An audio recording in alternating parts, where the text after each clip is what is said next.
అది పట్టుకోరండి అదే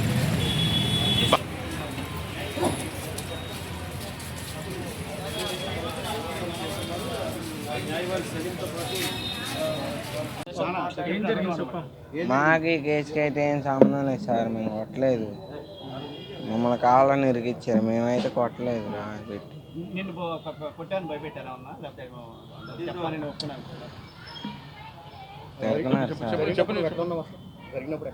అసలు మేమైతే అక్కడ లేము కూడా లేము సార్. మేము కొట్టలేదు.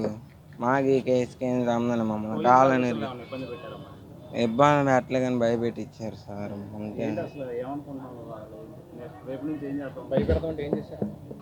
అంటే గన్ల దగ్గర పెట్టి భయపెట్టించారు సార్. అంతే. మా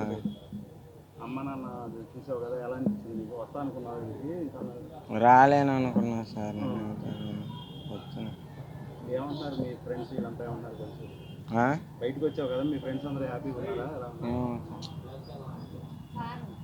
ముద్దిగా పట్టుకొచ్చారు. మరి దుర్గారావుకి కూడా ఇక్కడ నుంచి డిస్ప్లేస్ చేశారు వాళ్ళు. అదే 2-3 డేస్ తర్వాత ఆయన కూడా వదిలేశారు. సో ఈ కేసులో జగన్మోహన్ రెడ్డి అటాక్ కేసులో సతీష్ కుమార్ జైలుకి వెళ్ళిన తర్వాత నేను బెయిల్ వేశాను.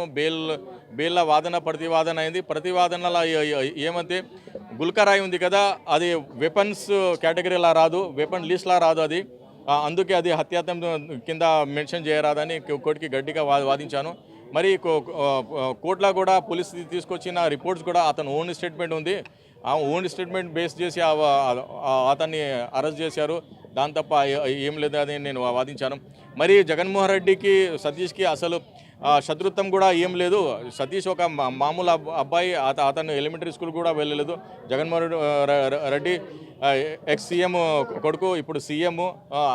ఇతనికి అసలు కంపారిజన్ చేసి అసలు ఎక్కడ కూడా శత్రుత్వం ఎస్టాబ్లిష్ అవ్వదని కోర్టుకి నమ్మించాను. మరి ఇది ఏముందంటే జగన్మోహన్ రెడ్డి అందులో బాధితుడు ఉన్నాడు. ఆయన 161 స్టేట్మెంట్ కూడా రికార్డ్ చేయలేదు. ఆయన విధి విధాన్ని గౌరవించాలి జగన్మోహన్ రెడ్డి. దాన్ని కూడా వైలేషన్ చేశారని నేను కోర్టుకి కన్విన్స్ చేశాను. సో ఆ బేస్ మీద కోర్టు నమ్మి అతనికి బెయిల్ ఇచ్చింది. సార్ సతీష్ ఒప్పుకున్నా, సలీం ఒప్పుకున్నా, పోలీస్ దగ్గర ఒప్పుకుంటే అది చల్లదు.